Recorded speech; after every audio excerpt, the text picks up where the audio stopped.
ഒന്നും കൂടെ മാറ്റി പിടിക്കട്ടെ. ഓക്കെ, പറഞ്ഞു വന്നത് ലേണിംഗ് ഡിസബിലിറ്റി എന്ന് നമ്മൾ പറയുന്നത് ശരിക്ക് അത് അധ്യാപകന്റെയോ അല്ലെങ്കിൽ രക്ഷിതാവിന്റെയോ അല്ലെങ്കിൽ കുട്ടിയുടെയോ ചെറിയ ചില അശ്രദ്ധകൾ കാരണത്താലാണ് ലേണിംഗ് ഡിസബിലിറ്റീസ് ഉണ്ടാവുക. പഠനത്തിന് ചെറിയ ചെറിയ തടസ്സങ്ങൾ ഉണ്ടാകും. എന്ന് വെച്ചാൽ പഠനം എന്നത് ഒരു ദിവസം കൊണ്ട് നടക്കുന്നതല്ല. വിദ്യാഭ്യാസം എന്നത് ഒരു ദിവസം കൊണ്ട് നടക്കേണ്ട പ്രോസസ് അല്ല. അപ്പൊ നമ്മൾ രക്ഷിതാക്കളായ നമ്മൾ കൂടെ വന്നത് രക്ഷിതാക്കളുണ്ട്, സ്കൂൾ അധ്യാപകരുണ്ട്, അതുപോലെ തന്നെ മദ്രസ അധ്യാപകരുണ്ട്, അതോടൊപ്പം തന്നെ കൗൺസിലിംഗ് മേഖലയിൽ വർക്ക് ചെയ്യുന്നവരുണ്ട്. എല്ലാവരെയും ഉൾക്കൊള്ളുന്ന വിധത്തിലുള്ള ഒരു 10 ദിവസത്തെ ബേസിക് ക്ലാസ് ആണ് നമ്മൾ ഉദ്ദേശിക്കുന്നത്. അതിനുശേഷം നമുക്ക് എന്ത് ചെയ്യാം, വേണ്ട താല്പര്യമുള്ള ആളുകൾക്ക്, കുട്ടികൾക്കാണ് പ്രയാസമെങ്കിൽ കുട്ടികൾക്ക് പ്രത്യേകമായുള്ള ക്ലാസ്സുകളും കോച്ചിങ്ങുകളും നമുക്ക് കൊടുക്കാം.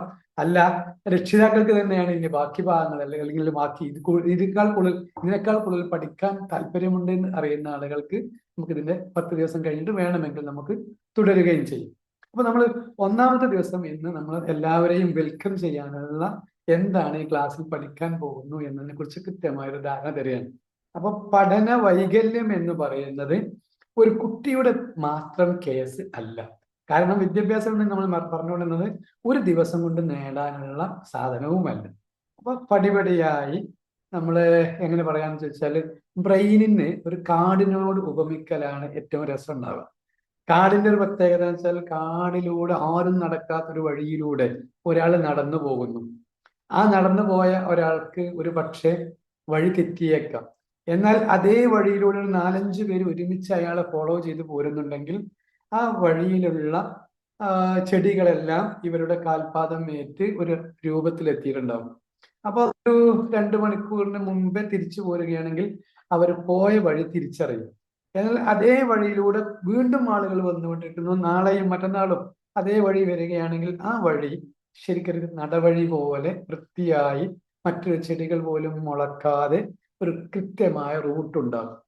ഈ റൂട്ടിലൂടെ പിന്നെ ഏത് സമയത്ത് പോകാനും തിരിച്ചു വരാനും ഒരു പ്രയാസം ഉണ്ടാവില്ല. ഇതേപോലെയാണ് നമ്മുടെ ബ്രെയിൻ. ഒരു ദിവസം നമ്മളൊരു പാഠഭാഗം പഠിച്ചു, ആ പഠിച്ചതിനോട് അനുബന്ധിച്ച് അടുത്ത പാഠം കിട്ടുന്നു, അല്ലെങ്കിൽ അതിന്റെ തുടർച്ച കിട്ടുന്നു. അപ്പൊ കുട്ടിക്ക് സ്ഥിരമായ ഒരു ധാരണ കിട്ടുകയും കുട്ടി അങ്ങനെ വിദ്യാഭ്യാസ മേഖലയിൽ മുന്നേറിക്കൊണ്ടിരിക്കുകയും ചെയ്യും. നമ്മളെന്ന് രക്ഷിതാക്കളെന്ന് അല്ലെങ്കിൽ ഈ കൗൺസിലർമാരായ നമ്മൾ പല ആളുകൾക്കും അറിയാം, നമ്മുടെ വിദ്യാഭ്യാസ മേഖലയിൽ ചില സമയത്ത് ചില വിഷയം നമുക്ക് പ്രയാസമായി. പ്രത്യേകിച്ച് അത് കണക്കിന്റെ വിഷയം എടുക്കാം. കണക്ക്, മാത്സിൽ നമുക്ക് പല ആളുകൾക്കും കൂട്ടാനും കുറക്കാനും ഒക്കെ അറിയാം. എന്നാൽ ഗുണനവും ഹരണവും അവിടെ എത്തിയപ്പോൾ, അല്ലെങ്കിൽ ശതമാനം എത്തിയപ്പോൾ, അല്ലെങ്കിൽ 5-ാം ക്ലാസ്സിൽ എത്തിയപ്പോഴേക്കും നമുക്ക് ചില അസ്വസ്ഥതകൾ വരാം. കാരണം തുടർച്ചയായി കിട്ടിയിരുന്ന ആ ഒരു വസ്തുവല്ല പിന്നെ UP സ്കൂളിലേക്ക് എത്തുമ്പോൾ, അപ്പർ പ്രൈമറിയിലേക്ക് എത്തുമ്പോൾ ഇന്ന് പഠിപ്പിച്ചതിന് തുടർച്ചയാവില്ല നാളെ. അല്ലെങ്കിൽ ഇന്നത്തെ പാഠം ശതമാനമായിരുന്നെങ്കിൽ അടുത്ത ദിവസം ഭിന്നസംഖ്യയായിരിക്കും. പരസ്പരം കണക്ഷൻ കിട്ടിയില്ല എന്ന് ഒരു ദിവസം ലീവായ കുട്ടിക്ക് അങ്ങനെ ഫീൽ ചെയ്യും. അപ്പോ ഇന്നൊരു കുട്ടി ലീവായാൽ അധ്യാപകൻ എന്ത് ചെയ്യുന്നില്ല, ആ പാഠഭാഗം ആ കുട്ടിക്ക് വേണ്ടി പ്രത്യേകം പറഞ്ഞു കൊടുക്കുന്നില്ല. നമ്മളൊക്കെ എന്ത് ചെയ്യുന്നു, നീന്താനും പറക്കാനും ഓടാനും ചാടാനും കഴിയുന്ന ഈ കാട്ടിലെ ചില ജീവികളെ അവര് നീന്തൽ പഠിപ്പിക്കുകയാണ്. എന്നതുപോലെ എല്ലാവർക്കും പൊതുവായി കൊടുക്കുന്ന ഒരു പൊതുവിദ്യാഭ്യാസ സമ്പ്രദായത്തില് ഒരു കുട്ടി ഒരു ദിവസം ലീവായാൽ ആ കുട്ടിക്ക് ആ സബ്ജക്റ്റ് മിസ്സാവും.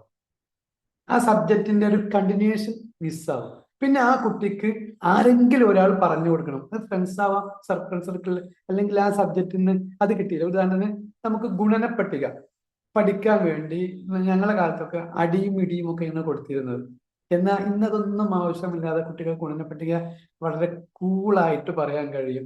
1 മുതൽ ഒരു ഉദാഹരണത്തിന് 100 വരെയുള്ള ഗുണനപ്പട്ടിക വരെ 3-ാം ക്ലാസ്സിലെ കുട്ടി വരെ കൃത്യമായി ചൊല്ലിത്തരുകയും ചെയ്യും. ചൊല്ലുകയല്ല, നിങ്ങൾ ചോദിച്ചാൽ ഉത്തരം 2-3 സെക്കൻഡ് കൊണ്ട് ചില ട്രിക്കുകളിലൂടെ പറഞ്ഞു തരുകയും ചെയ്യും. ഞാൻ പറഞ്ഞു വന്നതെന്ന് വെച്ചാൽ, ഒരു കാലത്ത് അടിയും ഇടിയും കൊടുത്ത് പഠിപ്പിച്ചിരുന്ന ഈ ഗുണനപ്പട്ടിക അന്നേ ദിവസം തന്നെ അധ്യാപകർക്കറിയാം നാളെ ഇത് ഹരണമായിട്ടും നിന്റെ മുന്നിൽ വരാനുള്ളതാണ്. അപ്പൊ ഗുണനപ്പട്ടിക പഠിച്ചെങ്കിലേ കണക്ക് അറിയൂ എന്ന് പറഞ്ഞ് അടിയും ഇടിയും തൊഴിയും ഒക്കെ ആയിട്ടാണ് കുട്ടികളെ ഒരുപക്ഷെ കണക്കിൽ നിന്നും പിന്നോട്ട് മാറ്റിയിട്ടുണ്ടാവുക. അപ്പൊ ഇനി പഠിക്കുക എന്ന വിഷയം മാത്രം എടുത്താൽ തന്നെ പഠനത്തിൽ മുന്നേറിയവർ, നമ്മളെ ക്ലാസ്സിലൊക്കെ കൂടെ പഠിച്ചപ്പോൾ 100-ൽ 100 മാർക്ക് വാങ്ങിയവർ ജീവിതത്തിൽ വളരെ പിന്നിലും, എന്നാൽ അന്നേ സമയത്ത് ക്ലാസ്സിലൊന്നും ആവശ്യമില്ല എന്ന് പറഞ്ഞ് പിറകിൽ നിന്നിരുന്ന പല ആളുകളും ഇന്ന് സാമ്പത്തികമായി ഉന്നതിയിലുമാണ്. അപ്പൊ എവിടെയാണ് ജീവിതം എന്ന വിഷയത്തിൽ ഇവിടെ എവിടെയാണ് പിഴച്ചു, അല്ലെങ്കിൽ അധ്യാപകർക്ക് എവിടെ പിഴച്ചു, രക്ഷിതാക്കൾക്ക് എവിടെ പിഴച്ചു എന്നൊരു ചോദ്യം നമ്മൾ നമ്മളോട് ചോദിക്കണം. അപ്പോഴാണ് ഈ ലേണിംഗ് ഡിസബിലിറ്റി എന്ന വിഷയത്തെ നമ്മൾ കൃത്യമായി മനസ്സിലാക്കുക. അവിടെ നമ്മൾ അറിയേണ്ടത്, 1ാം ക്ലാസ്സിൽ പഠിക്കുമ്പോൾ ആ കുട്ടിക്ക്, ഇപ്പോൾ എൻ്റെ ഒരു ഫ്രണ്ട് 1ാം ക്ലാസ്സിൽ കുട്ടിയെ ചേർത്തു. അവൻ LKGയിലോ ബാലവാടിയിലോ ഒന്നിലും അയക്കാതെ നേരെ 1ാം ക്ലാസ്സിലേക്കാണ് ആ കുട്ടിയെ എത്തിച്ചത്. അവന്റെ സഹപാഠികളായ കുട്ടികളെല്ലാം LKGയും UKGയും അല്ല, ഇപ്പോ പ്ലേ സ്കൂളും പിന്നെ LKGയും UKGയും കഴിഞ്ഞിട്ടാണ് 1ാം ക്ലാസ്സിലേക്ക് എത്തിയിട്ടുള്ളത്. അപ്പൊ നമ്മളെ ഈ എന്റെ സുഹൃത്തിന്റെ ഈ കുഞ്ഞിന് 1ാം ക്ലാസ്സിലെ അക്ഷരങ്ങൾ ഒന്ന് കൈപിടിച്ചെഴുതാൻ പോലും ടീച്ചർക്ക് സമയമുണ്ടായിരുന്നില്ല. അപ്പൊ ടീച്ചർ വെട്ടലും തിറ്റലും അങ്ങനെ കുറെ കേസിലേക്ക് പോയപ്പോ കുട്ടി പഠനത്തിൽ പിന്നോക്കം നിന്നു. യാദൃശ്ചികമായാണ് ഞങ്ങൾ ഇരുന്ന് സംസാരിക്കുമ്പോൾ ഈ വിഷയം വരുന്നത്. അപ്പോഴാണ് കുട്ടിക്ക് രക്ഷിതാവിനെയും കിട്ടുന്നില്ല, അല്ലെങ്കിൽ രക്ഷിതാവിനോട് വിഷയം പറയുമ്പോഴേക്കും ജൂൺ ലാസ്റ്റ് ആകുന്നുണ്ട്. അപ്പോ രക്ഷിതാവ് അത് അറിയുമ്പോഴേക്കും പിന്നെ പ്രഷർ കയറുകയാണ്. എന്റെ കുട്ടിയെ അവർ ഇതുവരെ കൈ പിടിച്ചൊന്നും ഒരു അക്ഷരം പോലും എഴുതിച്ചിട്ടില്ല എന്ന് പറഞ്ഞിട്ട് ടീച്ചറെ കാണുമ്പോൾ, എല്ലാ കുട്ടികളും എഴുതുന്നുണ്ടല്ലോ, പിന്നെ നിങ്ങളെ കുട്ടി മാത്രം എന്താ എഴുതാത്തെ എന്ന ചോദ്യമാണ്. അപ്പോ കൈ പിടിച്ച് നിങ്ങൾ ഒരു പ്രാവശ്യം എഴുതിച്ചിരുന്നു, അത് ഞാൻ പറയും ചെയ്യാറില്ലല്ലോ എന്ന് പറഞ്ഞപ്പോഴാണ് ഇയാൾ ആകെ ഷോക്കാവുന്നത്. അപ്പോ മാഷ എനിക്ക് തെറ്റുപറ്റി, ഞാൻ എന്ത് ചെയ്തില്ല, കുട്ടികളെ LKGയിലും UKGയിലും അയച്ചില്ല എന്നാണ് പറയുന്നത്. അപ്പോ പഠിക്കാൻ കഴിയാത്ത കുട്ടി എന്ന് നമ്മൾ തള്ളി വിടുന്ന പല കുട്ടികളുടെയും മാനസികാവസ്ഥ കൂടെ പരിഗണിക്കണം. ഞങ്ങള് നമ്മുടെ ചർച്ചയിൽ പഠന വൈകല്യം എന്ന് പറയുന്ന ഈ വിഷയത്തെ ന്യൂറോ ലിംഗ്വിസ്റ്റിക് പ്രോഗ്രാമുമായിട്ട് കണക്ഷൻ ചെയ്യാനാണ് നമുക്ക് താല്പര്യം. അപ്പോഴേ ഇതുവരെ നിങ്ങൾ കേട്ട, നിങ്ങൾ മനസ്സിലാക്കിയ പഠന വൈകല്യം എന്ന ടോപ്പിക്കിൽ പുതിയ കുറെ പാഠഭാഗങ്ങൾ നിങ്ങൾക്ക് മനസ്സിലാക്കി തരാൻ എനിക്കും അവസരം ഉണ്ടാവുള്ളൂ. നമ്മുടെ ഈ പഠനം വളരെ വലിയ ഉപകാരമായി മാറുകയും ചെയ്യുള്ളൂ. അപ്പോൾ ഒരുമിച്ചിരുന്നുള്ള ഈ ഒരു പഠനം, നിങ്ങളുടെ ഈ ക്ലാസ്സിന്റെ ഇടയിൽ ഞാൻ സംസാരിച്ചുകൊണ്ടിരിക്കുന്ന ഇടയിൽ നിങ്ങൾക്ക് ഏത് സമയത്തും ഫോൺ അല്ലെങ്കിൽ നിങ്ങളുടെ മൈക്ക് ഓൺ ചെയ്ത് എന്നോട് സംസാരിക്കുന്നതിന് ഒരു തടസ്സവും ഉണ്ടാവില്ല. റെക്കോർഡിംഗ് ആയതുകൊണ്ട് മറ്റു കാര്യങ്ങൾ സംസാരിക്കാതിരിക്കാനും, എന്ന പാഠഭാഗത്തിൽ ഞാൻ സംസാരിക്കുന്ന വിഷയത്തിൽ എന്തെങ്കിലും ഒരു ക്ലാരിറ്റി ഇല്ലെങ്കിൽ ഉടനെ ചോദിക്കുന്നതിലും ഒരു തടസ്സവുമില്ല. നിങ്ങളൊരു ഫ്രണ്ടായിട്ട് എന്നെയും പരിഗണിക്കണം. അപ്പോൾ പറഞ്ഞു വന്ന വിഷയത്തിലേക്ക് തിരിച്ചു വരാം. ഒരു പഠനം എന്നത് നിരന്തരമായി നടക്കേണ്ടതാണ്. അപ്പൊ അതിൽ ഒരു ദിവസം നമ്മൾ കുട്ടിയെ ആബ്സെന്റ് ആയി, ഒരു കുട്ടിക്ക് ഒരു രോഗം വന്നു, 1 ആഴ്ച 2 ആഴ്ചയായിട്ട് കുട്ടിക്ക് സ്കൂളിൽ പോകാൻ കഴിഞ്ഞില്ല. എന്നാൽ ഇപ്പോൾ ഉള്ള നമ്മുടെ നല്ല നല്ല അധ്യാപകർ അവർ നമ്മുടെ വീട്ടിൽ വന്ന് കുട്ടിയുടെ അന്വേഷണം അറിയിക്കുകയും മോൻ പേടിക്കൊന്നും വേണ്ട, ഇത്ര ഭാഗങ്ങളാണ് കഴിഞ്ഞിട്ടുള്ളത് എന്ന് പറയുകയും ചെയ്യുമ്പോൾ കുട്ടിക്ക് ഒരു ആത്മവിശ്വാസം ഉണ്ടാവും. ഇനി കുട്ടി സ്കൂളിൽ എത്തിയ ശേഷം ടീച്ചറോട് പറയണം, ടീച്ചർ എനിക്ക് ഈ ഭാഗം ഒന്നും മനസ്സിലായില്ല എന്ന് പറഞ്ഞാൽ കുട്ടിക്ക് ഒന്ന് ഒരു പ്രാവശ്യം ജസ്റ്റ് ഒന്ന് പറഞ്ഞു കൊടുത്താൽ ആ കുട്ടിക്ക് അത് ക്ലിയർ ചെയ്യും. എന്നാൽ ഇനി നമ്മളെ കുട്ടീനെ ഇപ്പോൾ ഒരു ഉദാഹരണത്തിന് LKGയിൽ ചേർത്ത കുട്ടിയാണെന്ന് വെക്കാം. 1ാം ക്ലാസ് വന്നല്ല, LKGയിലാണ് ചേർത്തിട്ടുള്ളത്. അപ്പൊ ആ LKGയിൽ പഠിക്കുന്ന ഒരു ടീച്ചർ എന്ത് ചെയ്യുന്നുണ്ട്, C എന്ന അക്ഷരം അല്ലെങ്കിൽ D എന്ന അക്ഷരം പഠിപ്പിക്കുന്നുണ്ട്. ആ ദിവസം കുട്ടി എത്തിയിട്ടുണ്ട്, സ്കൂളിൽ പഠിക്കുകയാണ്, D പഠിച്ചിട്ടുണ്ട്. ഇനി കുറെ ദിവസങ്ങൾക്ക് ശേഷം കുട്ടിക്ക് ആ ക്ലാസ്സിൽ ടീച്ചർ പഠിപ്പിക്കുന്നത് P എന്ന അക്ഷരമാണ്. P പിന്നെ പോട്ട് അല്ലെങ്കിൽ ആ രീതിയിലുള്ള P ആണ് പഠിപ്പിക്കുന്നത് എന്ന് വെക്കാം. ആ സമയത്ത് കുട്ടിക്ക് പോകാൻ കഴിഞ്ഞില്ല. അപ്പോ 2 ദിവസവും ടീച്ചർ P മാത്രമാണ് LKGയിൽ പഠിപ്പിച്ചിട്ടുണ്ടാവുക. അപ്പൊ ഈ ദിവസങ്ങളിൽ ഈ ഒരാഴ്ച കുട്ടി പോയില്ല എന്ന് തന്നെ വെക്കുക. അടുത്ത ആഴ്ച കുട്ടി പോകുന്നു. അപ്പോ അടുത്ത അക്ഷരത്തിലേക്ക് P കഴിഞ്ഞ് ഓയും ക്യൂ ഒക്കെ ആയിട്ട് അങ്ങനെ പോവാണ്. അപ്പൊ കുട്ടിക്ക് P എന്നത് ക്ലിയർ കിട്ടിയിട്ടില്ല. ഇത് കിട്ടിയോ എന്ന് വേറെ ആരും നോക്കിയിട്ടുമില്ല, കുട്ടിക്ക് എഴുതി കൊടുത്തോ ഇല്ലെന്ന് നമ്മൾ ആരും ശ്രദ്ധിക്കുകയും ചെയ്യും. കാലങ്ങൾ കഴിയുന്നു, കുട്ടി LKG കഴിഞ്ഞ് UKGയും 1ാം ക്ലാസ്സിലെത്തി. 1ാം ക്ലാസ്സിലെത്തിയപ്പോൾ ടീച്ചർ കോപ്പി എഴുതി കൊടുക്കുമ്പോൾ കുട്ടിക്ക് P എഴുതാൻ അറിയില്ല. കുട്ടിക്ക് P എഴുതി കൊടുത്താലും കുട്ടി D ആണ് എഴുതുന്നത്. അങ്ങനെ ഒരു കൺഫ്യൂഷൻ വരാൻ സാധ്യതയുള്ള ചില വാക്കുകളാണ് 6 പഠിപ്പിക്കുന്നു, 9 കുട്ടിക്ക് അറിയില്ല. അല്ലെങ്കിൽ 9 എഴുതുമ്പോഴും 6 എഴുതും, അല്ലെങ്കിൽ 6 എഴുതുന്ന സമയത്ത് 9 മാറുന്നു. സെയിം ഒരുപോലെ തോന്നുന്ന ചില അക്ഷരങ്ങൾ മാറാൻ സാധ്യതയുള്ളതൊക്കെ ഈ ദിവസങ്ങളിൽ കുട്ടി ഒരുപക്ഷെ സ്കൂളിൽ പോവാത്തതായിരിക്കാം. നമ്മൾ പറയാൻ ഈ കുട്ടിക്ക് എഴുതാൻ അറിയില്ല, ചില അക്ഷരങ്ങൾ മാത്രമേ എഴുതാൻ കഴിയാത്ത കുഴപ്പങ്ങളേ ഉണ്ടാവുള്ളൂ. അപ്പൊ എഴുതാൻ അറിയില്ല എന്ന് നമ്മൾ പറയുന്നത് ചില കേസുകളൊക്കെ ഇങ്ങനെയായിരിക്കും. അത് ഞാൻ തിരിച്ച ചോദ്യം ചോദിക്കേണ്ടത്, നമ്മുടെ കുട്ടി 3 വയസ്സിന് മുമ്പ് സംസാരിക്കാൻ നിങ്ങളുമായി മാതാവിനോടും പിതാവിനോടും സംസാരിക്കാൻ കഴിഞ്ഞിട്ടുണ്ടോ എന്ന് അധ്യാപകരും കൗൺസിലർമാരും ചോദിച്ചാൽ മാത്രം മതി.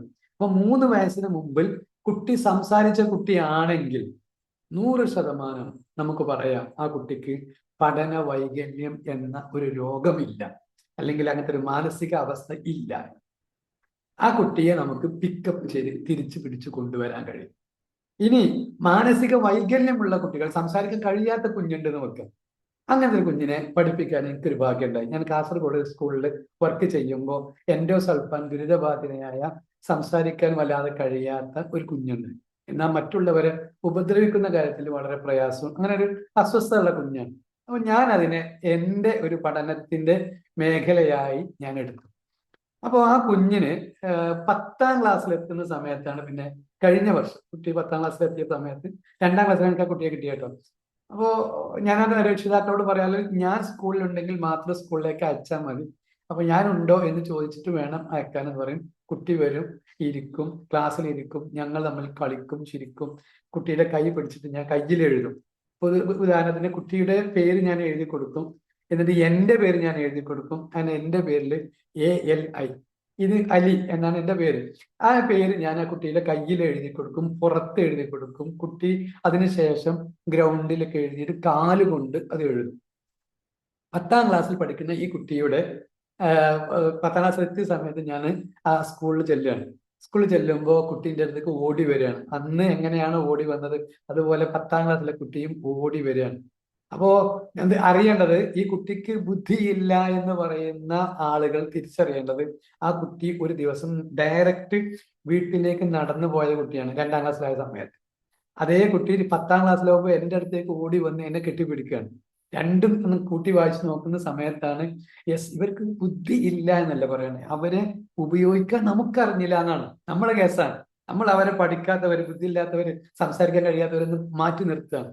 അത് വളരെ വലിയ ദ്രോഹമാണ്. കാരണം ഓരോ കുട്ടിയും നമുക്ക് വിലപ്പെട്ടവരാണ്. പക്ഷെ നമ്മൾ എന്താ ചെയ്യുക, പൊതുവായിട്ടാണ് പഠിപ്പിക്കുക.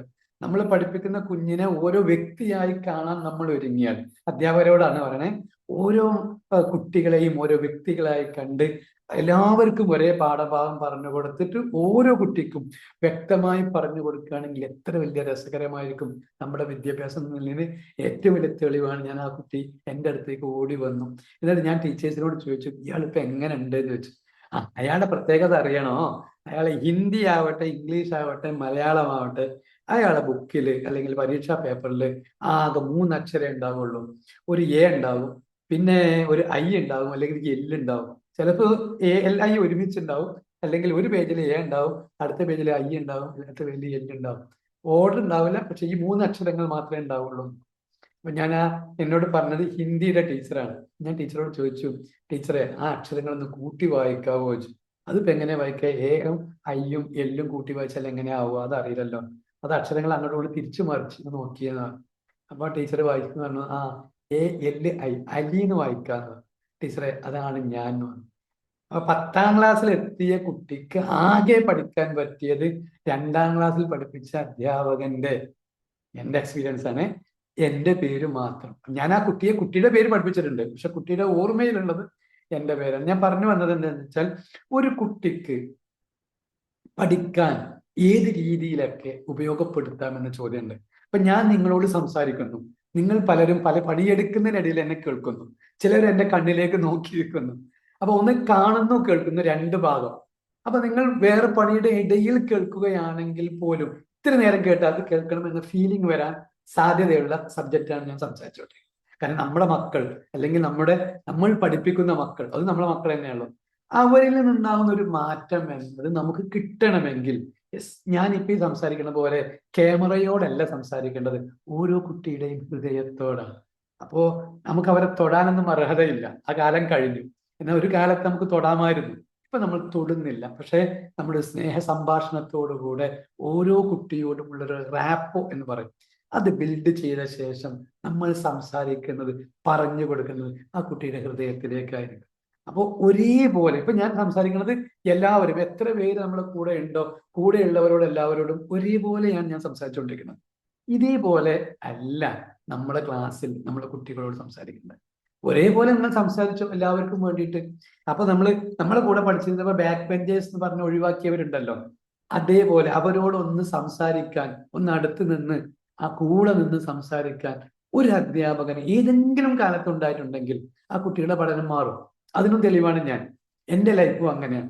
ഞാൻ പഠിക്കുന്ന കാര്യത്തിൽ വളരെ സൂപ്പറായിരുന്നു. എന്നാൽ പഠിക്കാൻ മഹാമോശമായ കാരണത്താൽ എന്നെ നാട്ടിൽ നിന്നും ഓർഫനേജിൽ കൊണ്ടുപോയി ആക്കിയതാണ്. അപ്പൊ അവിടെ പോയപ്പോഴാണ് ഞാൻ എന്റെ പ്രശ്നം തിരിച്ചറിയണത്. എനിക്ക് മലയാളം എന്ന സബ്ജക്റ്റിനെ അറപ്പായിരുന്നു, വെറുപ്പായിരുന്നു. കാരണം ഒരു പദ്യം പഠിക്കുമ്പോഴേക്കും അടുത്ത ഗദ്യം, അത് കഴിയുമ്പോഴേക്കും അടുത്ത പദ്യം, ദിവസവും പദ്യങ്ങൾ പഠിക്കാതെ ഇങ്ങോട്ട് ക്ലാസ്സിലേക്ക് വരാൻ പാടില്ല. അപ്പോ അതിനാണെങ്കിലും അമിതമായ അല്ലെങ്കിൽ കഠോരമായ ശിക്ഷകളുമായിരുന്നു. അപ്പൊ അങ്ങനെ ആകുമ്പോൾ നമുക്ക് എനിക്ക് സ്വാഭാവികമായി സ്കൂൾ വെറുക്കുകയും ഞാൻ ആ വഴി പോകാതാവുകയും ചെയ്തു. അങ്ങനെയാണ് പിന്നെ എന്നെ പിടിച്ചിട്ട് ഓർഫനേജിൽ കൊണ്ടാക്കുന്നത്, അനാഥാലയത്തിൽ കൊണ്ടാക്കുന്നത്. അവിടെ എത്തിയ ഉടനെ ഞാൻ 6ാം ക്ലാസ്സിലേക്കാണ്. ഒരു വർഷം പിന്നെ നഷ്ടമായിട്ടുണ്ട്, കാരണം സ്കൂളിൽ പോയെങ്കിലല്ലേ പാസ്സാകുള്ളൂ. അവിടെ കൊണ്ടുപോയി ആക്കിയ ശേഷം ഞാൻ ഉടനെ ഉറുദുവിന്റെ ടീച്ചറോട് പറഞ്ഞു, ടീച്ചറെ എനിക്ക് ഉറുദു പഠിക്കണം. അപ്പൊ ടീച്ചർ പറഞ്ഞ വാക്ക്, 6ാം ക്ലാസ്സിൽ ഉറുദുവിനെ ആരെയും ചേർക്കാറില്ല, 5ാം ക്ലാസ്സിൽ പോയി പഠിച്ചിട്ട് വേണം വരാൻ. അപ്പൊ ഞാൻ ടീച്ചറോട് പറഞ്ഞു, ടീച്ചർ നിങ്ങൾ ഒരു പ്രാവശ്യം എനിക്ക് ആ ഉറുദുവിലെ അക്ഷരങ്ങൾ എനിക്കൊന്ന് പറഞ്ഞതാ. ഒരു പ്രാവശ്യം പറഞ്ഞിട്ട് എന്താ കാര്യം? ഞാൻ പഠിക്കാൻ കഴിയുന്ന കുട്ടിയാണെങ്കിൽ നിങ്ങൾ ഇന്നവിടെ എത്തിയാൽ മതി, ഇല്ലെങ്കിൽ ഞാൻ അങ്ങോട്ട് ചോദിക്കൂല പറഞ്ഞു. അപ്പൊ ടീച്ചർ എന്ത് ചെയ്തു, എന്നോട് അറബി അക്ഷരങ്ങൾ പോലെ തന്നെയാണ് ഉറുദു അക്ഷരങ്ങളും. അപ്പോ അതെന്നോട് വായിപ്പിക്കാൻ പറഞ്ഞു. ഞാൻ വായിച്ചു കൊടുക്കുന്നതിൽ ഒരു 6 അക്ഷരങ്ങൾ മാത്രമേ എനിക്ക് ടീച്ചർ പറഞ്ഞു തന്നുള്ളൂ. ആ ടീച്ചർ തിരിച്ചു മറിച്ച് ചോദിച്ചു, ഞാനത് വായിച്ചു കൊടുക്കുകയും ചെയ്തു. പിന്നെ പാഠഭാഗം 6ാം ക്ലാസ്സിലെ പാഠം തന്നു, അത് വായിക്കാൻ പറഞ്ഞു. എനിക്ക് ഒരു പ്രാവശ്യം പറഞ്ഞ് ടീച്ചറോട് പറഞ്ഞു, ടീച്ചർ ഒരു പ്രാവശ്യം എനിക്ക് വായിച്ചത് ആദ്യം മുതൽ അവസാനം വരെ, എന്നിട്ട് ഞാൻ വായിക്കാന്ന് പറഞ്ഞു. ടീച്ചർ വായിച്ചു തന്നു. ഞാൻ ശ്രദ്ധയോടെ കേട്ടു. കാരണം ഇത് അഭിമാനത്തിന്റെ പ്രശ്നമായി മാറുകയാണ്. അപ്പൊ ഞാൻ ആദ്യം മുതൽ അവസാനം വരെ ടീച്ചർ വായിക്കണം കേട്ടു, അതുപോലെ വായിച്ചു കൊടുത്തു. ടീച്ചർ എന്റെ കയ്യും പിടിച്ചിട്ട് നേരെ സ്റ്റാഫ് റൂമിലേക്ക് പോയി എല്ലാ ടീച്ചേഴ്സിന്റെ മുന്നിലും എന്നെ പ്രസന്റ് ചെയ്യാൻ, നല്ല പഠിക്കണ കുട്ടി എന്ന് പറയുന്നത്. അപ്പൊ ഞാൻ പറഞ്ഞു വന്നത് വെച്ചാൽ, അതിന് ബാക്കി കൂടെ പറഞ്ഞാലേ രസം കിട്ടുള്ളൂ. അത് പറഞ്ഞു കൊടുത്ത് നല്ല പഠിക്കാൻ കഴിഞ്ഞ കുട്ടിയാണെന്ന് പറഞ്ഞു കഴിഞ്ഞ് അപ്പൊ ഇന്റർവ്യൂവിൽ സമയമാണ്. 3ാമത്തെ പീരീഡ് നേരെ ഹിന്ദിന്റെ ടീച്ചറാണ് വരുന്നത്. ടീച്ചർ എന്നോട് പറയുന്നത് കൈ നീട്ടാൻ വേണ്ടി പറഞ്ഞു. തങ്ക ടീച്ചർ മരണപ്പെട്ടു. ടീച്ചർക്ക് കൈ നീട്ടാൻ പറഞ്ഞു. എന്തിനാ ടീച്ചർ? കൈ നീട്ടെന്ന് പറഞ്ഞു. കൈ നീട്ടിട്ട് ഒരു അടി തന്നിട്ട് പറഞ്ഞു, നിനക്ക് ഉറുദു പഠിക്കാൻ, അതും 5ാം ക്ലാസ്സിലെയും 6ാം ക്ലാസ്സിലെയും ഉറുദു പഠിക്കാൻ നിനക്ക് ആകെ 2-3 മിനിറ്റ്. എന്നാൽ എന്റെ ഹിന്ദി ഇതുവരെ നീ എന്താ പഠിക്കാതെ പറഞ്ഞു. ടീച്ചറെ, നിങ്ങൾ എനിക്ക് ഒരു പ്രാവശ്യം എന്റെ ടീച്ചറായിട്ടും എന്റെ അമ്മയായിട്ടും പറഞ്ഞു തരാൻ കഴിയുമോ ചോദിച്ചു. അപ്പോൾ ടീച്ചറെ അടിച്ച ശേഷം സങ്കടത്തോടു കൂടെ എന്നെ ചേർത്ത് പിടിച്ചിട്ട് പറഞ്ഞു, യെസ് ഞാൻ ഉണ്ട് എന്ന് പറഞ്ഞിട്ട് ടീച്ചർ എനിക്ക് ഒരു കുഞ്ഞിന് പറഞ്ഞു തരുന്നത് പോലെ തോളിൽ കൈ വെച്ചിട്ട് എനിക്ക് പറഞ്ഞു തന്നു. അപ്പൊ അതോടുകൂടെ ഞാൻ എന്താ ചെയ്യണേ, അതിൽ കൃത്യമായി മനസ്സിലാക്കുകയും ചെയ്ത് ടീച്ചർക്ക് അതുപോലെ അങ്ങ് പറഞ്ഞു കൊടുത്തു, വായിച്ചു കൊടുത്തു. ശരിക്കും എനിക്ക് അക്ഷരങ്ങളൊന്നും അറിയില്ലായിരുന്നു. പക്ഷെ ഈ ഒരു സ്നേഹസ്പർശനത്തോടു കൂടെയുള്ള സ്നേഹത്തോടെയുള്ള ഈ വാക്കുകൾ കേൾക്കുമ്പോൾ നമ്മൾ അറിയാതെ മാറിപ്പോകും. ഞാൻ മാറി, എനിക്ക് വായിക്കാൻ കഴിഞ്ഞു. പിന്നെ അടുത്ത ടീച്ചർ വരുന്നത് ഇംഗ്ലീഷിന്റെ ടീച്ചറാണ്. ടീച്ചർ വന്നിട്ട് പറഞ്ഞു, ഇനി ഇന്റെ കയ്യിൽ നിന്ന് കിട്ടണമെന്ന് ചോദിച്ചു. ഞാൻ പറഞ്ഞു, ടീച്ചറെ കിട്ടിയിട്ട് ഒരു കാര്യമില്ല, എനിക്ക് ഒന്നും അറിയില്ല, നിങ്ങൾ ആദ്യം മുതൽ പറഞ്ഞു തരികയാണെങ്കിൽ ഒരു ദിവസം പറഞ്ഞു തന്നാൽ അടുത്ത ദിവസം ഞാൻ പഠിച്ചിട്ട് വരാമെന്ന് പറഞ്ഞു. കാരണം ഇംഗ്ലീഷ് എനിക്ക് പ്രയാസമാണ്. അപ്പൊ ഇങ്ങനെ സബ്ജക്റ്റിനെ നമുക്കൊരു പ്രയാസമാണെന്ന ഫീലിംഗ് വന്നാലും പിന്നെ നമ്മുടെ ഉള്ളിലേക്കൊന്നും കയറില്ല. ഒരു ഉദാഹരണത്തിന്, എനിക്ക് ഡ്രൈവിംഗ് അറിയില്ല എന്ന് ഞാൻ പറയാം. ഡ്രൈവിംഗ് എനിക്ക് കഴിയില്ല എന്ന് പറയുന്നത് ശരിയാണ്. അത് എന്നെ ഇതുവരെയുള്ള എക്സ്പീരിയൻസ് വെച്ചിട്ട് ശരിയാണ്. പക്ഷെ നമ്മൾ അതിന് തിരുത്ത് വരുത്തണം. എന്താ തിരുത്ത്? ഇതുവരെ എനിക്ക് ഡ്രൈവിംഗ് അറിയില്ല, പക്ഷെ ഇന്ന് മുതൽക്ക് എന്ത് ചെയ്യാം, അത് പഠിക്കാം, പ്രാക്ടീസ് ചെയ്യാം, എനിക്ക് ഡ്രൈവിംഗ് ചെയ്യാം. ആ ഇതുവരെ എന്നൊരു വാക്ക് ചേർക്കുന്നതോടെ അത് മാറും. ഇതേ സാധനമാണ് കുട്ടികൾക്ക് കൊടുക്കേണ്ടത്. എഴുതാൻ വയ്യ മോനെ, നിനക്കോ എഴുതാൻ വയ്യ, ഇതുവരെ എഴുതാൻ വയ്യ, നീ എഴുതാൻ പഠിക്കുകയാണ്. അപ്പൊ ചില കുട്ടികൾ ചിത്രം വരക്കല ചെയ്യാം, എഴുതുക എന്ന് പറഞ്ഞു. അപ്പൊ നമുക്കതൊരു വലിയ പാഠഭാഗത്തിന്റെ ആമുഖം പറയാണ് കേട്ടോ. ഇതൊക്കെ നമുക്ക് വിശദമായി നമുക്ക് വരാനുള്ളതാണ്. എഴുത്തിലെ പ്രയാസം, വായനയിലെ പ്രശ്നമൊക്കെ നമുക്ക് വഴിയെ വരാനുള്ളതാണ്. നമുക്കത് വഴിയെ നമുക്ക് ഡിസ്കസ് ചെയ്യാം. അപ്പോൾ എഴുതാൻ വയ്യ എന്ന് പറഞ്ഞ കുട്ടിയുടെ ഒരു പക്ഷേ 1ാം ക്ലാസ്സിൽ നമ്മൾ ആ കുട്ടിയുടെ സ്ഥൂല പേശികൾ എന്ന് പറയും. കാരണം 2 വിരല് അല്ലെങ്കിൽ 3 വിരല് ഉപയോഗിച്ച് എഴുതുന്ന സാധനത്തിന് കുട്ടികൾ ശരീരം മുഴുവൻ കൂട്ടിയിട്ടൊക്കെയാണ് എഴുതുന്നുണ്ടാവും. അപ്പൊ ശരീരം മുഴുവൻ വേദന വരും ചില കുഞ്ഞുങ്ങൾക്ക്. അപ്പൊ അതിനൊന്നും പ്രയാസമില്ല, ആകെ ഈ വിരല് മാത്രമേ ഇളകുന്നുള്ളൂ എന്ന് പറഞ്ഞ് അപ്പൊ കുട്ടികൾക്ക് അതിലേക്ക് എത്താൻ ഇത്തിരി സമയമെടുത്താൽ, കാരണം ഇതുവരെ എഴുതിയത് ശരീരം മുഴുവനും ഉപയോഗിച്ചിട്ട് ഇങ്ങനെ ഡാൻസ് ചെയ്തിട്ടൊക്കെയാണ് എഴുതുന്നുണ്ടാവും. നോക്കിയാൽ മതി ചില കുഞ്ഞുങ്ങൾ എഴുതുന്നത് കണ്ടാൽ. അപ്പൊ അവർക്ക് ശരീരം മുഴുവൻ വേദന ഉണ്ടാവും. അപ്പൊ ആ വേദന ഉണ്ടാകുമ്പോൾ അവർക്ക് എഴുതണ്ടെന്ന് പറഞ്ഞു. അപ്പൊ അങ്ങനെയാണെങ്കിൽ അതിലൊരു കാരണമുണ്ട്. ആ കാരണത്തെ നമ്മൾ തിരിച്ചറിയണം. അപ്പൊ ഞാൻ പറഞ്ഞു വന്നത്, പഠിക്കാൻ കഴിയാത്ത കുഞ്ഞ് എന്ന് പറയുന്നത് കുഞ്ഞ് ഇല്ല എന്നതാണ്. കാരണം അമ്മയെ അറിയും, അച്ഛനെ അറിയും, ജ്യേഷ്ഠനെ അറിയും, അപ്പൊ കുടുംബത്തിലെ അംഗങ്ങളെ അറിയും എന്ന ഒരു കുഞ്ഞിന് എല്ലാം അറിയാം. നമ്മൾ അത് പറഞ്ഞു കൊടുക്കുന്ന രീതിയെ തിരിച്ചറിയണം എന്നുള്ളതാണ്. അപ്പൊ എങ്ങനെയൊക്കെയാണ് ബ്രെയിനിലേക്ക് ഇൻഫർമേഷൻ വരാമെന്ന് നേരത്തെ നമ്മൾ പറഞ്ഞ പോലെ, നിങ്ങൾ എന്നെ കാണുന്നു. അപ്പൊ കാണുക എന്നത് ഒരു ഇൻഫർമേഷൻ ആണ്. ഞാൻ പറയുന്നത് കേൾക്കുന്നു. കേൾക്കുക എന്നത് ഒരു ഇൻഫർമേഷൻ ബ്രെയിനിലേക്ക് കയറുന്നതാണ്. പക്ഷെ ഈ കേൾക്കണമെങ്കിൽ ഒരു പ്രത്യേകത ഉണ്ട്. ഞാൻ പറയുന്ന അക്ഷരങ്ങൾ ഒരു പക്ഷേ ഇതിന്റെ സ്പീഡ് കൂടുതലാണ്, അല്ലെങ്കിൽ മലപ്പുറം ഭാഷയാണ്. നേരത്തെ പറഞ്ഞ പോലെ കണ്ണൂരിലെ ആൾക്ക് ഈ പറഞ്ഞ വാക്ക് എന്താ തിരിച്ചറിഞ്ഞില്ല എന്നുണ്ടെങ്കിൽ ആകെ പ്രശ്നമാവും. അപ്പോ നിരന്തരമായി കേട്ടുകൊണ്ടിരിക്കുന്ന അതേ വാക്ക് പറയുന്ന ഒരു അധ്യാപകനിൽ നിന്നാണ് ആ വാക്കുകൾ വന്നുകൊണ്ടിരിക്കുന്നതെങ്കിൽ യെസ്, ആ കുഞ്ഞിനത് പിക്കപ്പ് ക്യാച്ച് ചെയ്യാൻ കഴിയും. അപ്പോ മലപ്പുറത്തുള്ള ഞാൻ കാസർഗോഡ് ഗവൺമെന്റ് സ്കൂളിൽ വർക്ക് ചെയ്യാൻ വേണ്ടി ചെല്ലുന്ന സമയത്ത് ഞാൻ എന്താ പറയുന്നു എന്ന് കുഞ്ഞുങ്ങൾക്ക് മനസ്സിലാവില്ല, കുഞ്ഞുങ്ങൾ എന്താ പറയുന്നു എന്ന് എനിക്കും മനസ്സിലാവില്ല. ഞങ്ങൾ കുറെ സമയമെടുത്തിട്ടാണ് ഫ്രണ്ട്സായി മാറി. സമയമെടുത്തു. പക്ഷെ ആ വരുന്ന സമയം കൊണ്ട് തന്നെ അവർ എൻ്റെ മക്കളായി, ഞാൻ അവരുടെയും കൂടെയായി. അതുകൊണ്ട് എന്തില്ല, പെട്ടെന്ന് മനസ്സിലാവില്ല. ഒരു ഉദാഹരണത്തിന് ചൂല് എന്ന് ഞങ്ങള് മലപ്പുറം ഭാഷയിൽ പറയുന്ന സാധനം, മലപ്പുറം അല്ലെങ്കിൽ ഈ ഭാഗങ്ങളിലൊക്കെ മലയാളത്തിൽ പറയുന്ന ചൂല് അറിയാലോ. ഇതേ സാധനത്തിന് അവിടെ കുഞ്ഞുങ്ങൾ വേറെയാണ് ഉപയോഗിക്കുന്നത്. ഇതേ ഇങ്ങനെ ഓരോ ഭാഗത്തും ഓരോ ഭാഷയുണ്ടാവും. ആ ഭാഷയെ മുഴുവൻ തിരുത്താനോ നന്നാക്കാനോ അല്ല പറഞ്ഞത്. നമ്മൾ പാഠഭാഗം എടുക്കേണ്ടത് അവരുടെ ഭാഷയിലാണ്. ഇത് ഭാഷ അല്ല എങ്കിൽ, ഞാൻ ഉദാഹരണത്തിന് ഞങ്ങൾ മലപ്പുറം ഭാഗത്തൊക്കെ ആദ്യകാലത്ത് ക്ലാസ്സുകൾ എടുക്കാനും അധ്യാപകരായി വന്നിരുന്നതൊക്കെ തെക്കൻ ജില്ലയിലെ ആളുകളായിരുന്നു. നല്ല വിദ്യാഭ്യാസമുള്ള ആളുകൾ അവരിൽ നിന്ന് ഇങ്ങോട്ട് വന്ന് ഞങ്ങളെ പഠിപ്പിക്കുകയായിരുന്നു. അപ്പോ അവരുടെ ചില വാക്കുകൾ നമുക്ക് മനസ്സിലായിരുന്നില്ല. അതുകൊണ്ട് തന്നെ ചില കുട്ടികളിൽ വ്യത്യാസം വരെ ഉൾക്കൊള്ളാൻ കഴിയാതെ പഠനത്തിൽ പിന്നോക്കമായേക്കാം. എന്നാൽ വളരെ സാമൂഹികമായും സോഷ്യലായിട്ടും നമ്മോട് ഇടപഴകി അവരുടെ വാക്ക് നമുക്ക് വേണ്ടി മാറ്റി നമ്മളോടൊപ്പം നിന്ന് നമ്മളെ ഉയർത്തിയതിന്റെ ഭാഗം തന്നെയാണ് ഞങ്ങളൊക്കെ മുന്നോട്ട് എത്തിയിട്ടുള്ളത്. ഞാൻ പറഞ്ഞു വന്നതെന്ന് വെച്ചാൽ, അവരുടേതായ ഭാഷയിൽ അവർക്ക് മനസ്സിലാകുന്ന രീതിയിൽ പറഞ്ഞു കൊടുക്കുമ്പോൾ പറയുന്നു, കേൾക്കുന്നു, കാണുന്നു, ഇത് മാത്രമേ സാധാരണ ഒരു ക്ലാസ്സിൽ ഒരു നോട്ട്ബുക്ക് എടുക്കുന്നു, ടെക്സ്റ്റ് ബുക്ക് എടുക്കുന്നു. ഇപ്പൊ ഇന്ത്യയൊക്കെ 10ാം ക്ലാസ്സിലൊക്കെ ഉണ്ടായിരുന്ന ടീച്ചേഴ്സൊക്കെ എങ്ങനെയായിരുന്നു? നേരെ ക്ലാസ്സിലേക്ക് വരുന്നു, ബുക്ക് എടുക്കുന്നു, വായിക്കുന്നു, അർത്ഥം വെക്കുന്നു, കുറെ ചോദ്യങ്ങൾ എഴുതുന്നു, ഉത്തരങ്ങൾ എഴുതുന്നു, പോകുന്നു. എന്നിട്ട് പരീക്ഷയിൽ ഇതേ ചോദ്യങ്ങൾക്ക് ഉത്തരങ്ങൾ കാണണം. അപ്പോ ക്ലാസ്സിൽ എന്തായിരുന്നു പറഞ്ഞിരുന്നത് അറിയില്ല. എന്താ ചോദ്യങ്ങൾ എഴുതിയ നോട്ട്ബുക്കിൽ അതും അറിയില്ല. ക്വസ്റ്റ്യൻ എന്താ എഴുതിയ അതും അറിയില്ല.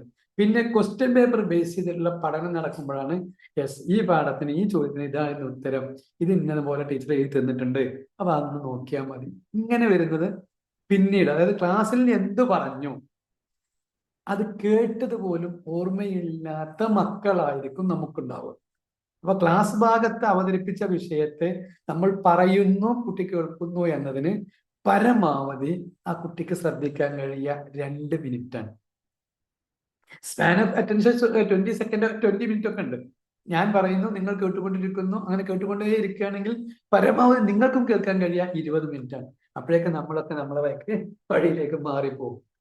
അപ്പൊ ഒരു കുട്ടിക്ക്, ഇപ്പോഴത്തെ കുട്ടികൾക്ക് മിക്കവാറും 1 മിനിറ്റിലധികം വെറുതെ ഇരുന്ന് കേൾക്കാൻ കഴിയില്ല. അപ്പൊ അതിനു മുമ്പ് അവർക്ക് ആക്ടിവിറ്റി കിട്ടണം എന്നതാണ്. അപ്പോൾ ആക്ടിവിറ്റി ഓറിയന്റഡ് ആയിട്ടാണ് ഇപ്പൊ സ്കൂളുകളിലൊക്കെ ക്ലാസ്സുകൾ നടക്കുന്നത്. ഡിസ്കഷൻ നടക്കുന്നു, എന്താണ് പറയാനുള്ളത്, ഈ ഭാഗം നമുക്കൊന്ന് കണ്ടെത്താം, എല്ലാവരും കൂടി കണ്ടെത്തി അവതരിപ്പിക്കുന്നു. കുട്ടികൾ തന്നെ വിഷയം അവതരിപ്പിക്കുന്നു. ടീച്ചർക്ക് ആകെ എന്തേ റോളുള്ളൂ, ഇവരെ കൊണ്ട് പണിയെടുപ്പിച്ചിട്ട് ലാസ്റ്റ് അതിലെ പോയിന്റ് മാത്രം ഒന്ന് ബോർഡിൽ എഴുതി കഴിഞ്ഞാൽ മതി. അപ്പൊ അതുവരേക്ക്, ആ ബോർഡിൽ എഴുതുന്നവരേക്കുള്ള പ്രോസസ്സിന് ഒരു കുഞ്ഞ് ഒരു ദിവസം മിസ്സായാൽ ആ കുഞ്ഞിന് അവിടെ നടന്ന വിദ്യാഭ്യാസ മേഖലയിൽ എന്തൊക്കെ നടന്നു എന്ന് പോലും ആ കുട്ടിക്ക് അറിയില്ല. പറഞ്ഞു കൊടുക്കാൻ അധ്യാപകൻ കഴിയില്ല. കാരണം അധ്യാപകൻ എന്താ പറഞ്ഞു കൊടുക്കാൻ കഴിയുള്ളൂ? അന്നത്തെ ആ പ്രധാന പോയിന്റ് ഇതൊക്കെയായിരുന്നു ഞങ്ങൾ ഇന്നലെ സംസാരിച്ചതെന്ന് പറയും. ഇനി ഇന്നേ ദിവസം, ഒരു നേരത്തെ നമ്മൾ പറഞ്ഞു നിർത്തിയ അതേ വാക്കിലേക്ക് ഒന്നും കൂടെ വരാം. ഇന്ന് എന്റെ കുട്ടി സ്കൂളിൽ പോയില്ല. അപ്പൊ ഞാൻ ആ കുട്ടിക്ക്, ടീച്ചറെ അവിടെ പഠിപ്പിച്ചു കൊടുത്തത്, ടീച്ചർ എന്ന അവിടെ എന്ത് ലിറ്റർ LKG പഠിക്കുന്ന കുട്ടിക്ക് ടീച്ചർ പറയുന്നു, ഇന്ന് ഞങ്ങൾ പഠിപ്പിക്കുന്നത് P എന്ന അക്ഷരാണ്. അപ്പൊ ടീച്ചർ പഠിപ്പിച്ചാൽ മനസ്സിലാകുന്ന സമയത്ത് രക്ഷിതാവായ ഞാൻ കുട്ടിയോടൊപ്പം ഇരുന്നിട്ട് ഞാൻ പഠിപ്പിച്ചു കൊടുക്കുന്നത് ഇങ്ങനെയാണ് P, ഇങ്ങനെയാണ് P, ഇങ്ങനെയാണ് P. എന്നാൽ ടീച്ചർക്ക് സഹനശക്തി ഉണ്ടാവും. സ്വന്തം മാതാവും പിതാവുമായ എനിക്ക് എൻ്റെ കുട്ടിയെ പഠിപ്പിക്കുമ്പോൾ എൻ്റെ ഉള്ളിലെ അയാൾ എണീറ്റ് വരും. അപ്പൊ ഞാൻ എൻ്റെ കുട്ടിയെ ഉപദ്രവിച്ചേക്കാം. അങ്ങനെ എപ്പോഴെങ്കിലും ഒരു കൈ കൊണ്ടോ കാലുകൊണ്ടോ നടിക്കൊന്നും വേണ്ട, കൈ കൊണ്ടോ വടി കൊണ്ടോ നടിക്കണ്ട. നിങ്ങളുടെ ശബ്ദം ഒന്ന് ഉയർന്നാൽ പോലും ഈ കുട്ടി പഠനത്തിൽ നിന്ന് പിന്മാറും. മാതാവും പിതാവുമായ ഞാനും നിങ്ങളും സ്വന്തം മക്കളെ പഠിപ്പിക്കുന്നതിൽ മുന്നിട്ട് നിൽക്കുന്നുണ്ടെങ്കിൽ ഒരു സ്റ്റെപ്പ് അല്ല, ഒരു 3-4 സ്റ്റെപ്പ് പിന്നോട്ട് മാറി നിൽക്കണം.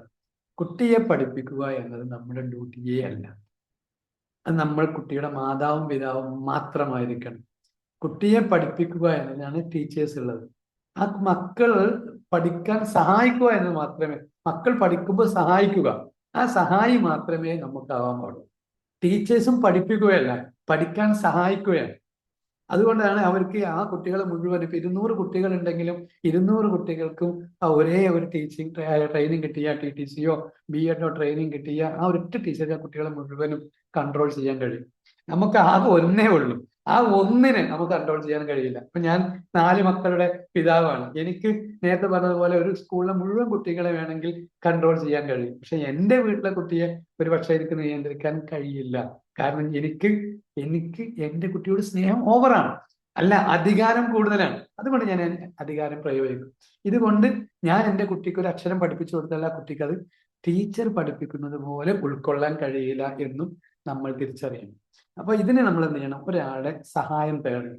ടീച്ചർ ഇപ്പൊ പഠിപ്പിച്ചു കഴിഞ്ഞു, ഓക്കെ, എന്നാൽ ട്യൂഷൻ എടുത്തിട്ട് വേറെ ആളെ കൊടുക്കില്ല, വേറെ ഒരു മെന്റർ എൻ്റെ കുട്ടിക്ക് എന്ത് പ്രശ്നമുണ്ട്, ആ പ്രശ്നം കണ്ടെത്തി അതിനെ സഹായിക്കാൻ പറ്റുന്ന ഒരാളിലേക്ക് നിങ്ങൾ ഈ വിഷയത്തെ ഡൈവേർട്ട് ചെയ്താൽ മതി, അയാളെ ഏൽപ്പിച്ചാൽ മതി.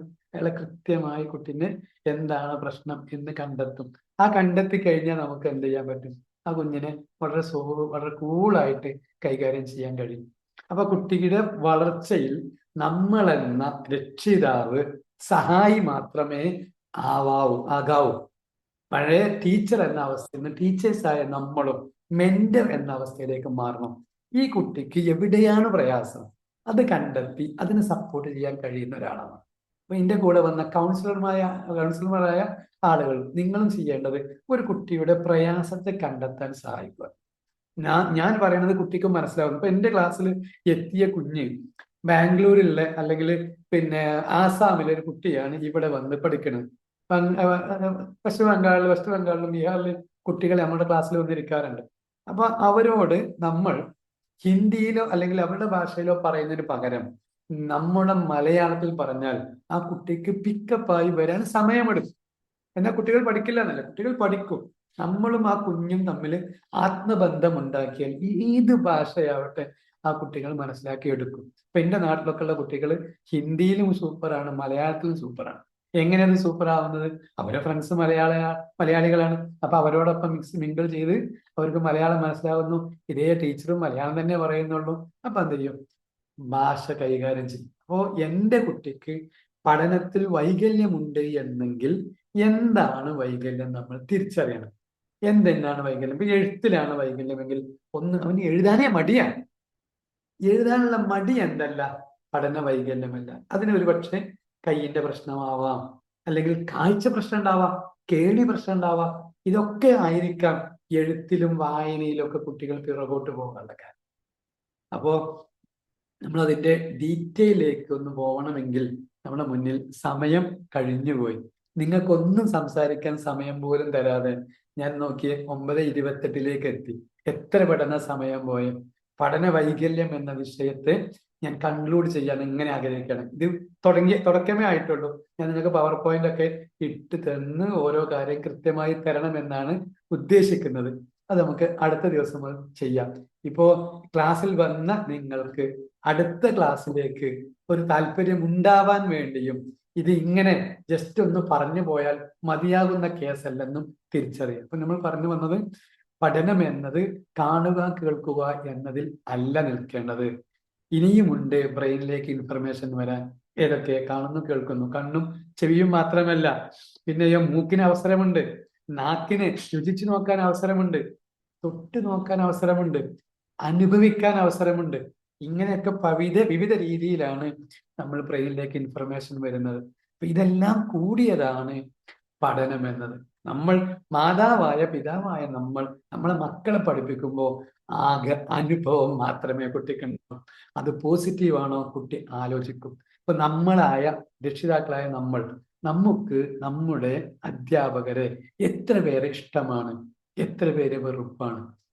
ഇഷ്ടമാവാൻ എന്താണ് കാരണം, വെറുപ്പാവാൻ എന്താണ് കാരണം? നമ്മളൊന്ന് ആലോചിച്ച് നോക്കിയാൽ മതി. അപ്പൊ ഒരു സെക്കൻഡ് ഞാൻ എൻ്റെ അധ്യാപകനാകുമ്പോൾ എനിക്ക് വെറുപ്പുള്ള അധ്യാപകന്റെ റോൾ മോഡൽ ആവാന്, അയാൾ അഭിനയിക്കാനേ എനിക്ക് കഴിയും.